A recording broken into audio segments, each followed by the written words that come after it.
наших преподавателей. Также я хотел бы представить выпускников КАЗГУ, которые сейчас работают в Киргизии. Граждане Киргизии, но мы гордимся, что они окончили у нас Ростовский экономический факультет международных отношений, математический факультет. Пожалуйста.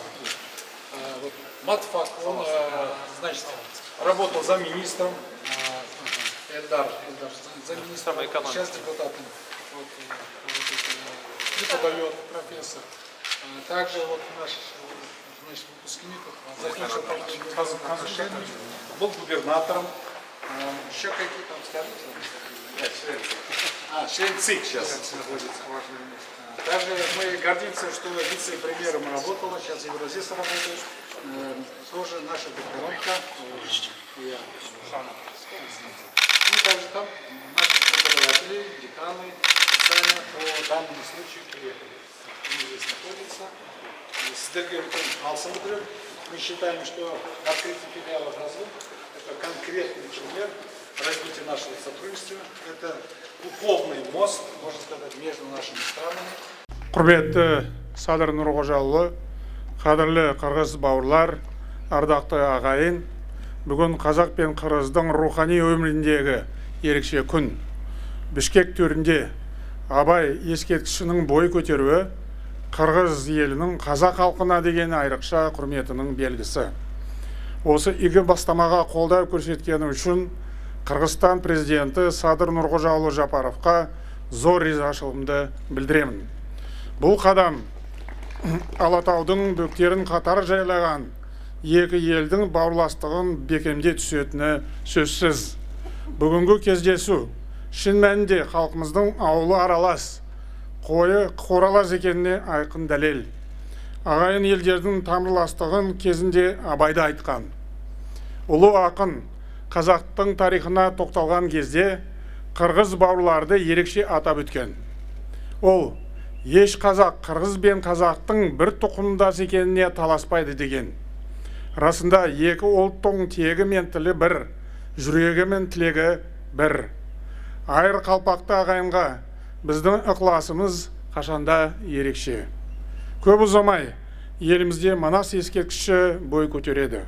Бұл есім қазаққа өте танымал. Бәріміз әйгілі Манасқа шын құрметімізді білдіреміз. Сол арқылы қырғыз ағайынға деген сыйластығымызды танытамыз. Манастану ғылымның негізін қалаған Шоқан Уәлиханов екенін еске салғым келеді.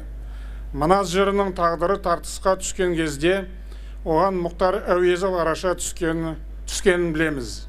Осының бәрі бір-бірімізге деген жанашылық пен тілектестіктің көрінісі. Мен біздің бауырластығымыз бен достығымыз ешқашан мызғымайды деп сенемін. Қырғыз ағайынға бақ береке тілеймін. Ынтымағымыз арта берсін, достығымыз мәңгі бола берсін.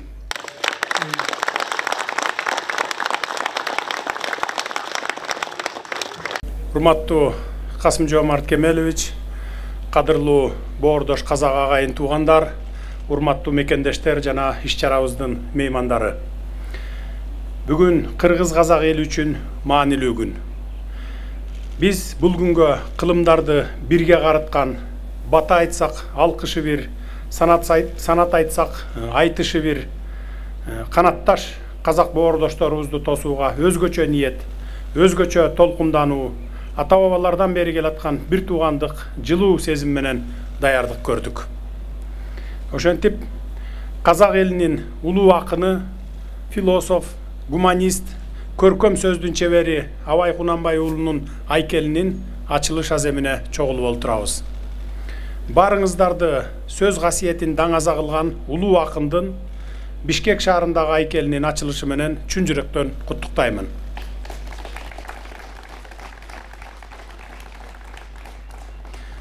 Улуу ойчулдун эстелигинин ачылышы эки өлкө, эки бир тууган эл үчүн маанилүү болгон Кыргыз Республикасы менен Казакстан Республикасынын ортосунда дипломатиялык мамилелердин түзүлгөндүгүнө 30 жыл толгон жылда болуп жатканы символикалуу көрүнүш. Казакстан Республикасынын президенти Касым-Жомарт Кемеловичке жана эки элдин эзелтен берки келаткан ынтымагын мындан ары да чыңдай турган иш-чарага катышкан бардык адамдарга чоң ыраазычылык билдиремин. Бул эстеликтин кыргыз жергесинде тургузулушу Казакстанда эле эмес, Кыргызстанда да Абай Кунанбай уулунун улуу жолуна, чыгармачылыгына, сөз касиетине өзгөчө урмат менен мамиле жасаларын айгинелейт. Айкөл Манас менен Эркөкчөдөй баатырларды, Токтогул менен Абайдай акындарды, Чыңгыз менен Мухтардай улуу жазуучуларды жараткан асыл эл экенибизди дагы бир жолу даңазалайт.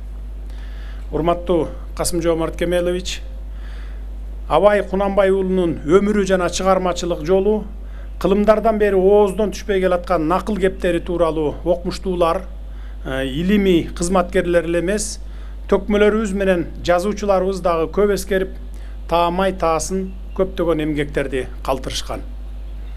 Эзелтеден бери жайласа жайлоосу, кыштаса кыштоосу бир болгон эки элдин Кыргызстан менен Казакстандын ортосундагы бир туугандык, достук байланыштар ажырагыс экенин тарых далилдеп турат. Демек, башкача болушу да мүмкүн эмес.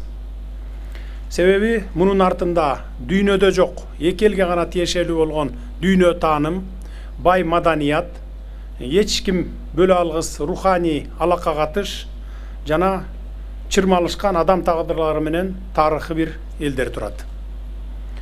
Кыргыз-казак ар дайым бири-бири үчүн тирек, бири-бири үчүн жөлөк болуп, тарыхтын бардык бурулуштарында бири-бирин колдоп келген, мындан ары да ошол боордоштук мамилени сактай билген, ишенимдүү союздаштар бойдон кала берерин бөркүмдөй көрөм. Урматтуу Касым-Жомарт Кемелович, 2020 жылы Казак элинин классиги Абай Кунанбай уулунун 175 жылдыгына карата анын адабий мурасын кеңирүү жайылтуу максатында Алыкул Осмонов атындагы Кыргыз улуттук китепканасында Абай атындагы маданий борбор ачылгандыгын эске сала кетейин. Кыргызстан менен Казакстан элинин жакындашуусунда гуманитардык байланыштардын өзгөчө орду бар. Боордош эки элдин жалпы руханий мурасын сактоону милдет деп эсептеймин. Биз тарыхый, маданий, тил жана каада салт жагынан тамыры бир болгон эки боордош элбиз. Биздин тышкы саясатыбызда Казакстан Республикасы артыкчылыктуу орунду ээлейт жана ага өзгөчө маани берилерин баса белгилейм. Байыртадан калыптанган бекем достукка жана бир туугандыкка негизделген союздаштык жана стратегиялык өнөктөштүк кызматташууну чыңдоо биздин башкы милдетибиз. Азыркы учурдагы кыргыз-казак мамилелери мындан ары да бекемделип, эки өлкөнүн элдеринин кызыкчылыгында өнүгө берет деп ишенем. Ардактуу замандаштар, сөзүмдү жыйынтыктап жатып, дагы бир жолу эки элге тынчтык, бакубатчылык жана жыргалчылык каалайм. Бүгүнкүдөй жакшы саамалыктар менен мыкты чөрөлгөлөрдү ишке ашыруу эки өлкөнүн ортосундагы достукту жана кызматташтыкты чыңдоого өбөлгө болот деп ишенем.